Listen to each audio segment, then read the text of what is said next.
এই যে টিচারদের অনেকের চাকরি চলে গেছে, আপনারা কি ভাবছেন আমি মানসিকভাবে এতে খুশি? No. Are you comedy me? সত্যি এই মানবিক মুখ্যমন্ত্রী চোরেদের জন্য এতটা তার প্রাণ কাঁদছে। এই চোরেদেরকে নিয়ে তার কত স্বপ্ন ছিল। এই চোরেরা তাদের ঘর বাড়ি জমি বেচে দিয়ে মুখ্যমন্ত্রীর হাতে টাকা তুলে দেবে, আর মুখ্যমন্ত্রী সেই টাকা নিয়ে হেলিকপ্টারে করে পুরো পশ্চিমবঙ্গ ভোটের প্রচার করে বেড়াবে, আর সবার সামনে এসে বলবে আমি তো মাইনে নিই না, আমি তো এতদিন অনেক টাকাই পেতে পারতাম, আমি তো টাকা নিচ্ছি না, তো তোমরা আমাকে চোর বলবে? এই মানবিক মুখ্যমন্ত্রী আজকে যারা দুর্নীতি করে চাকরি পেয়েছে তাদের জন্য তার প্রাণ কিভাবে কাঁদছে, কেন কাঁদছে, এবং এই কাঁদার একটুখানি আমরা লঙ্কার গুঁড়ো দিয়ে দেবো। তো হে বাঙালি, হ্যালো বাঙালি, নমস্কার বাঙালি, কেমন আছো তোমরা সবাই? আশা করি অনেক অনেক ভালো আছো। তো আজকের একটা নতুন ভিডিওতে তোমাদের সবাইকে অনেক অনেক স্বাগত। अरे हाँ भाई हाँ। সত্যি কথা বলতে মুখ্যমন্ত্রী যে এতটা নির্লজ্জ, এতটা বেহায়া হতে পারে সেটা পশ্চিমবঙ্গের মানুষ হাড়ে হাড়ে টের পাচ্ছে।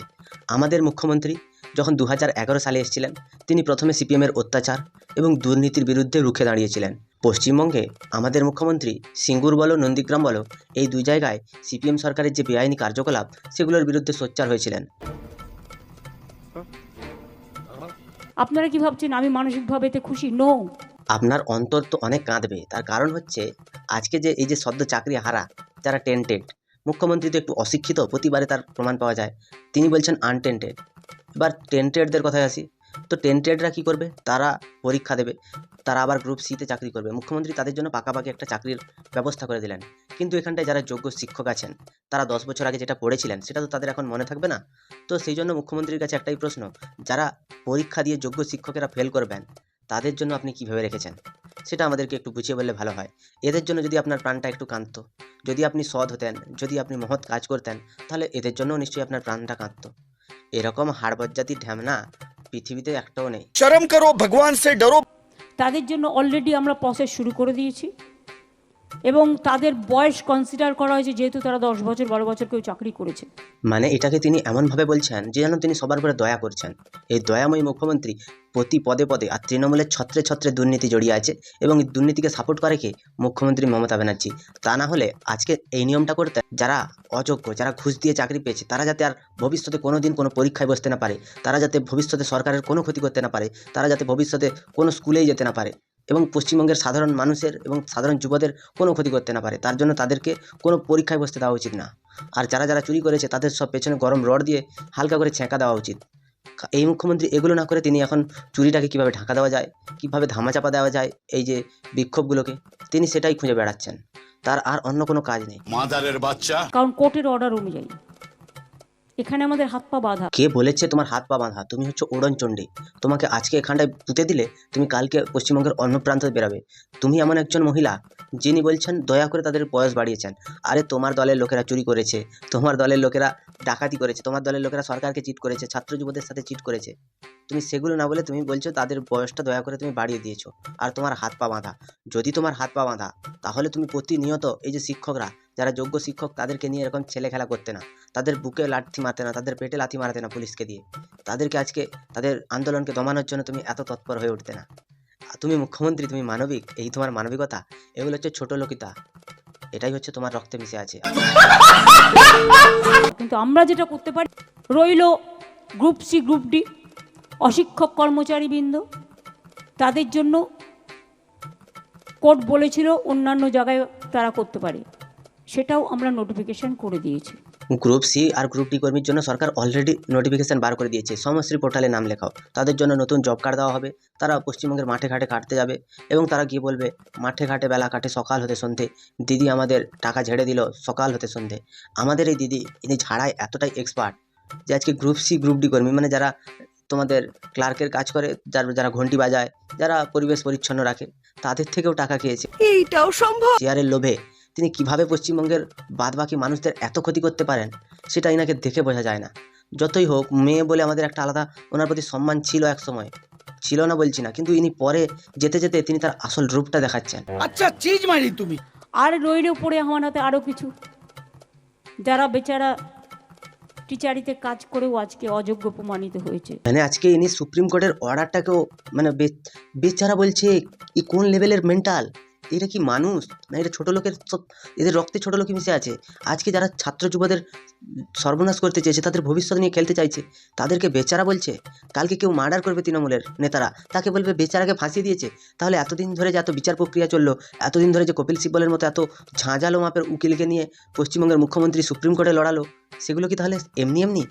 এই যে 1806 জনের নাম বের করেছে, সে তারা বেচারা প্রত্যেকটা চাকরি চুরি করে চাকরি পেয়েছে। নিজে আসলে তো চোর না, তাই চোরের মা তার ছেলে মেয়েদের জন্য তো একটু কাঁদবে, যতই হোক। তো চোরেদের মায়ের গলায় বেচারা আওয়াজটা বেরোচ্ছে। সত্যি ভাবা যায় এটা মানুষ নাকি অন্য কিছু? कौन है ये लोग? कहां से आते हैं? এটা আমি আইনের সাথে আলোচনা করছি।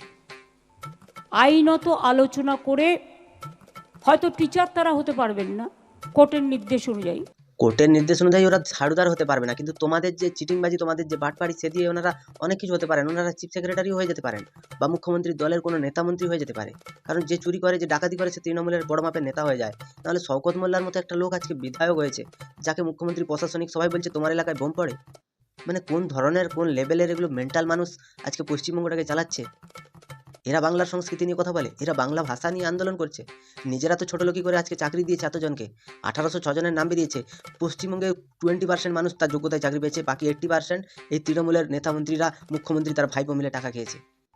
আজকে যদি এটা না হতো, তাহলে মুখ্যমন্ত্রী এদেরকে বলতো না যে বেচারা। আরে সব থেকে বড় সেনাবাস তো তুমি, তারা যদি বেচারা হয় সব থেকে বড় সেনাবাস তুমি। আজ পর্যন্ত তাদের সাথে খেলে গেলে, আজকে এসে বলছো বেচারা। ওরা যে এতদিন চাকরি করেছে, কটা মাওবাদী, কটা সন্ত্রাসবাদী তৈরি করেছে, সেটা তোমার খেয়াল আছে? পশ্চিমবঙ্গটাকে শেষ করবে কিভাবে তোমাদের খেয়াল আছে? তোমরা পশ্চিমবঙ্গ বাঁচাতে চাইছো, তুমি বলো মানুষ পরিবর্তন চাইছে। এটাই পরিবর্তন চেয়েছিল মানুষ? এই তোমার মুখ থেকে আশা করেছিল কেউ? আরে তুমি চুরি করেছো, সবার সামনে মেনে নাও না। তখন বলেছিলে তো, আমরা মেনে নিয়েছিলাম যে কাজ করতে গেলে দু একটা ভুল হয়, কিন্তু তারপরে এসে তুমি বলছো বেচারা।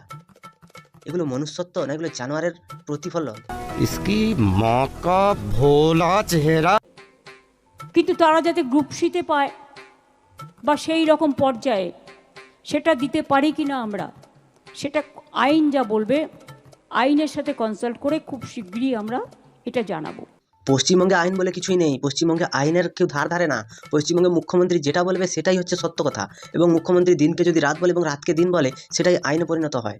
কারণ ইনি যা বলেন, যা করেন, প্রত্যেকটা কোনো চুরি বা কোনো ডাকাতি বা কোনো রেপ কেস, এগুলোকে ঢাকা দেওয়ার জন্য করেন। পশ্চিমবঙ্গের মুখ্যমন্ত্রী তিনি আজ পর্যন্ত কোনো সময় দেখলাম না যে তার দলের লোকেরা খারাপ কাজ করেছে সেটা মুখ ফুটে বলতে। তোমাদের দলে কি সব সতীর ছেলেই আছে? যদি এরা বেচারা চাকরি পেয়েছে টাকা দিয়ে, তাহলে পার্থ চ্যাটার্জিকে জেল খাটাচ্ছ কেন? কেন তোমাদের বিধায়ক দেওয়াল টপকে পালিয়ে যেতে চেয়েছে? কেন আজকে কুন্তলরা জেলে আছে? কেন সুজয় কৃষ্ণ ভদ্র জেলে? এগুলো কি চ্যাংনামো হচ্ছে? পশ্চিমবঙ্গের মানুষের সাথে ঢ্যামনামো করার আর তোমার কোনো অন্য কোনো উদ্দেশ্য নেই, শুধু ঢ্যামনামিই করে যাবে। আমি কাউকে হতাশ হতে বারণ করব, তার কারণ আমাদের সরকার হচ্ছে মানবিক সরকার। একদম না, কেউ হতাশ হবে না। চোরের মা যতদিন বেঁচে আছে চুরি বন্ধ হবে না। তোমরা যদি হতাশ হয়ে পড়ো, তাহলে চুরি হবে কি করে? পশ্চিমবঙ্গে তোমরা যদি হতাশ হও, তাহলে তোমার মুখ্যমন্ত্রীকে টাকা দেবে কে? ও হেলিকপ্টারে করে এক একদিনে 2টো করে সভা কী করে করবে? তোমরা যদি হতাশ হও, তাহলে মুখ্যমন্ত্রীর কি হবে তোমরা ভেবে দেখেছো? তোমাদের জন্য তো তার প্রাণ কাঁদে। এই মুখ্যমন্ত্রী সবাইকে হতাশ হতে না বলছে, কারণ তিনি জানেন ভালো করে যে এই যে প্রশ্নপত্র হবে, সেটাকে আবার বিক্রি করার জন্য তিনি নবান্নের ঠান্ডা ঘরে বসে দাম দর ঠিক করবেন, যে কোনটা কত টাকায় বিক্রি হবে। এই প্রশ্নপত্র থেকে শুরু করে ওএমআর আবার বিকৃত হবে। বলেন কি?